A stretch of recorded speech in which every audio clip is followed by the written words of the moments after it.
Impedida desde o início de fevereiro de registrar novos jogadores, a Macaca tinha a intenção de trazer reforços pontuais para a disputa do mata-mata da Série A2. O presidente constantemente está buscando uma solução, mas esse é o preço que a Ponte paga nesse momento, né?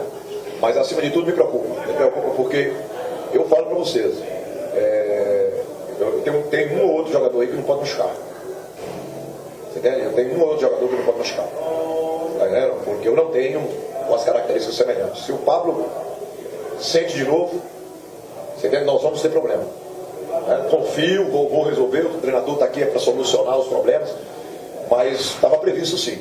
Estava previsto contratações para essa fase, pelo menos 2. Por conta de dívidas com o técnico Eduardo Batista e o zagueiro Natan, a Ponte foi punida com 2 transferban e só pode registrar novos atletas quando as pendências forem resolvidas. Se amanhã tiver o transferban e ia falar comigo, está liberado 3 contratações, pode ir à luta, eu tenho jogadores.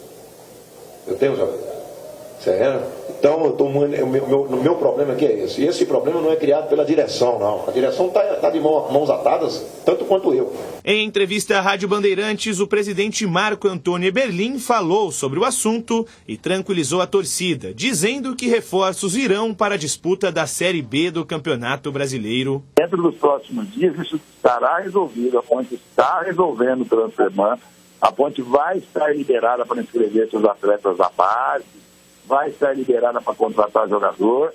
Eu sendo mais transparente, eu digo o seguinte: hoje a grande dificuldade é achar jogador já canchado, já rodado, com uma margem de erro menor para vir aqui disputar um campeonato brasileiro, do que o próprio transferban. Dentro das 4 linhas, a Alvinegra segue se preparando para o duelo contra o Comercial no sábado às 4h da tarde em Ribeirão Preto. Apesar da liderança isolada da primeira fase, a única vantagem da Macaca no confronto é de decidir a classificação dentro de casa. Na próxima terça-feira, a Ponte volta a enfrentar o Comercial, mas dessa vez no Majestoso. Em caso de igualdade na soma dos placares, a decisão da vaga vai para os pênaltis. Sofrimento que nenhum torcedor deseja passar logo nas quartas de final. Agora é mata-mata, saímos desse jogo com essa vitória que é de suma importância pra gente terminar essa fase assim, mas agora é mata-mata. Igual a gente fala, agora o bicho pega e a gente tá preparado para esse mata-mata e vamos buscar nosso objetivo.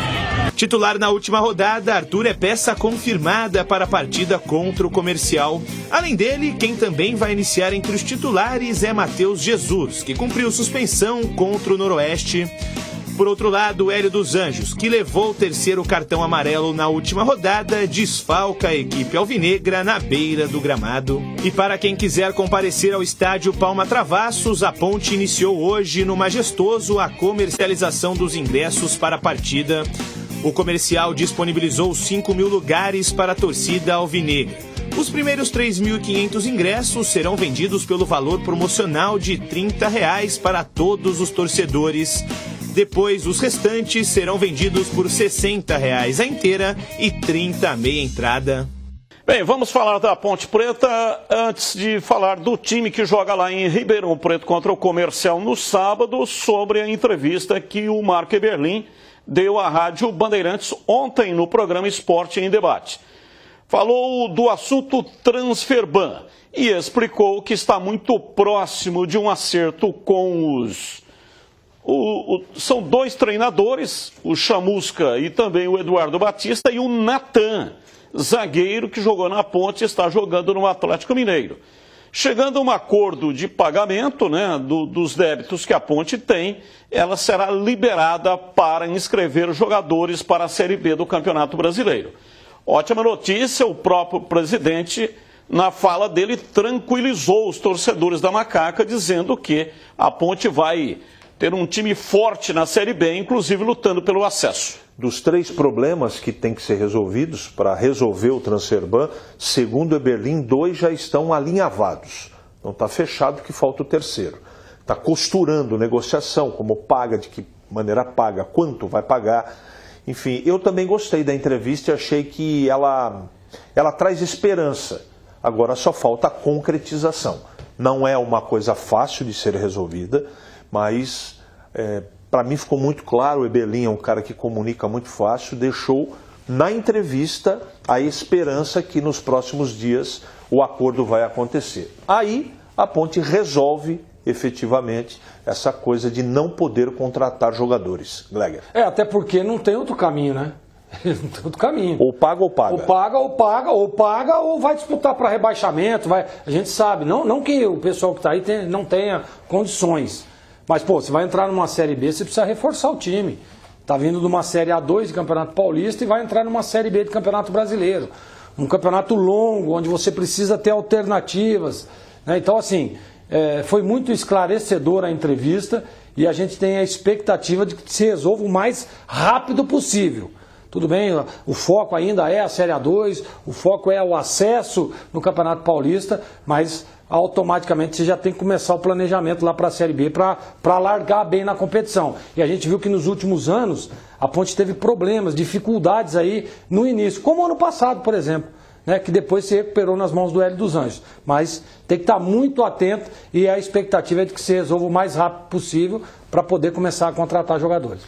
Vamos falar do jogo lá de Ribeirão Preto, partida marcada para as 4 da tarde, é o primeiro jogo de uma série de 2 partidas nas quartas de final. A Ponte tropeçou diante do Comercial na fase de classificação, empatou lá em Ribeirão Preto. É que a Ponte vinha fazendo uma campanha espetacular, com apenas uma derrota fora de casa, que foi contra a equipe do Novo Horizontino. E jogou com time alternativo lá também, né, Você se lembra que a Ponte melhorou no jogo depois que o Hélio colocou aí os consideráveis titulares no time? Que aí, inclusive, quem fez o gol foi o Matheus Jesus, né?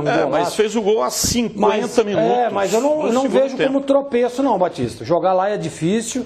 Fora de casa, um empate 1-1, eu não vejo como tropeço. E para mim a Ponte é favorita, tá? Com todo o respeito ao Bafo, ao Comercial, a Ponte é favorita. Porque, como disse o H, lá naquela partida ela jogou com um time alternativo, time reserva. Eu acho que mais da metade dos jogadores que estavam em campo não são relativamente os titulares. Então, eu acho que é favorita sim. Vai ter dificuldade no jogo? Claro.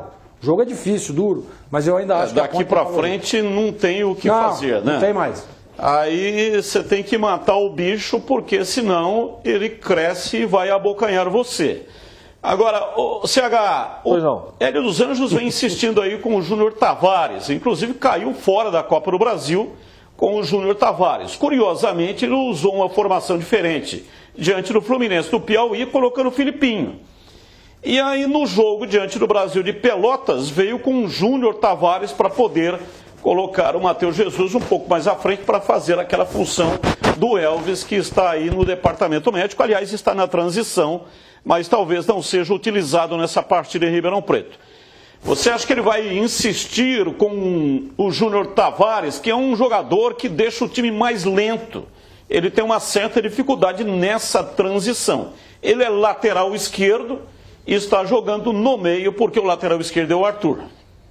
Bom, vou colocar a minha opinião em relação à eliminação da Copa do Brasil.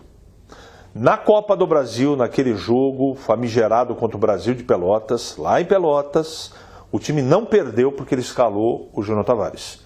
O time foi frouxo num todo, macambúzio num todo, surumbático num todo, taciturno. O time todo foi mal. Ali você podia colocar que jogador fosse que ele não ia resolver o problema. Sabe por quê? Porque o todo foi muito mal. O time estava...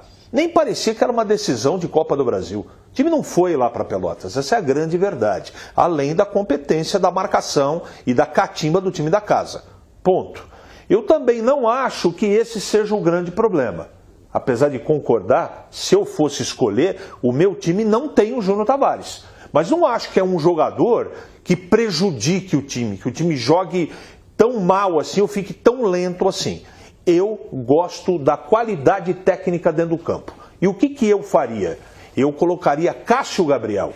Todo mundo está falando, acrescenta Filipinho, põe volante, adianta o Matheus Jesus. Eu não faria isso. Eu colocaria o Matheus Jesus na dele, e colocaria o Cássio Gabriel de começo. Se o Elvis não jogar, e ele não deve jogar. Essa seria a minha escolha, Batista. Agora, é interessante também a colocação do Filipinho. para ser um pouco mais protegido ali, o meio-campo, né? E adianta o Matheus Jesus. Já deu certo assim. E também com o Júnior Tavares, adiantando o Matheus Jesus, deixando o Filipinho de fora. Enfim, são alternativas, mas eu começaria o jogo com o Cássio Gabriel. E você, Gleger, esse Filipinho, o Eli Carlos, que trabalhou conosco aqui, né? Ele tinha uma maneira de falar, olha, esse jogador está com a senha na mão. Jogador com a senha na mão é aquele jogador que toda vez que entra acrescenta e aí ele está se projetando, ou seja, está querendo uma vaga. Tá, como diz a música lá do João Teixeira, né? Fala aí. Estou pronto, preparado e querendo. Pronto, preparado e querendo, cantor cearense. Então esse Filipinho está pronto, preparado e querendo. E por que o treinador, né? Você que foi treinador, jogou mais de 20 anos, ou quase 20 anos, por que o treinador insiste em colocar um jogador que não está funcionando e deixa no banco aquele que está funcionando? Em cima da sua pergunta, eu vou te fazer outra pergunta. O time da Ponte foi mal? No jogo contra o Brasil de Pelotas, péssimo. Mas tudo. Quantos jogos a Ponte disputou esse ano? Olha, nós estamos falando aqui de Série A2, tá? Estamos falando de decisão. De decisão. Brasil de Pelotas, decisão. Decisão, ok. Aí a fase de classificação, a Ponte sobrou. Ela surfou na crista da onda. Então. Só que agora não é mais, né? Não tem 15 jogos. A Ponte tem 2 jogos para definir a sua vida. Você lembra qual foi a escalação surpresa lá em Pelotas ou não? Você se lembra? Sim. Quem foi? Quem foi? Felipinho. Apareceu no time lá de titular. Em Pelotas? Não foi em Pelotas que ele entrou jogando? Não, foi contra o Fluminense. Lá contra o Fluminense do Piauí. O Fluminense. Lá sim. Lá ninguém imaginava que ele fosse fazer isso, ele apareceu com o Filipinho. Você tem razão, foi lá contra o Fluminense. Mas o que eu estou querendo dizer é o seguinte, tudo bem se ele escalar o Filipinho. Eu também acho que é um menino de muito talento, que pode aparecer no time titular, mas eu acho que, por exemplo, essa ideia do CH aqui, eu acho que é a melhor situação. Porque o Cássio Gabriel, ele está jogando bem. Ele está jogando bem. Não que o Matheus Jesus não esteja ali como meia, né? Porque ele é um jogador decisivo, mas eu prefiro o Matheus Jesus vindo de trás. Na sua função ali, junto com o Leonaldo, deixa o Amaral ali na contenção, na proteção, né? E você automaticamente joga o seu time para frente. E o Cássio Gabriel, ele é um jogador que tem qualidade na bola parada, ele é um jogador que tem entrado, ele finaliza bem de fora da área. Verdade. Então você cria outra alternativa no time titular. Né? Tudo bem, pode aparecer, se ele aparecer com o Felipe, não está errado. Eu, por exemplo, não escalaria o Júnior Tavares, eu concordo 100% com o que você está dizendo. Mas acho que ele tem outras alternativas, né, do que escalar já de começo o Felipinho. Essa é a minha opinião e é a minha visão. Tem um contraponto. Estava pensando nisso agora, Gleger. Não é exatamente o meu conceito para o jogo de sábado. Talvez, o Batista, o professor Hélio não escale o Cássio Gabriel e trazendo o Matheus Jesus, Gleger, na dele aqui, mais para o lado esquerdo, na segunda volância, porque pode ser, eu estou conjecturando que na cabeça do Hélio, ele falou, poxa, se eles eles têm um lateral direito que desce muito, quem que vai fazer? Quem que vai marcar o setor direito? Quem vai?